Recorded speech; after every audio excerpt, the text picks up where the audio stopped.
حصريا على قناة الشاعر أبو عسير الرخمي. أنا القايفي ما طبعي الكذب والنفاق، ولا طبعي أشتم حد ولا طبعي أجهله.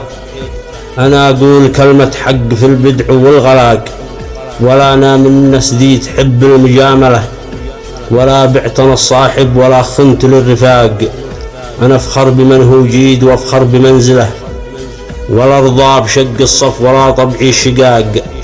أنا أحب لم الصف بنخوه وقبيله، أنا لي مكاني قد شمل كامل النطاق. شجاعه وفاقيره وعزه ومرجله، أنا منبع الإخلاق ما أخون الاتفاق. على عهد بي والجد ما قال وفعله، يقول الفتى ذي هو مؤسس على الوثاق. على عزته والعز حلي بداخله، أنا أعز من قد عزني واكره الفراق. وأنا رزح من هو جيد في كل مرحله، أساعد صديقي لا رأيت الصديق ضاق.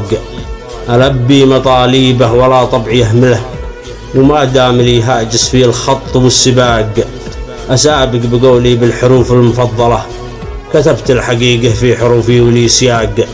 تصل الجميع في حالتي والمراسلة، وسلامتكم أخوكم الشاعر أبو أحمد علي صالح سبيه القايفي.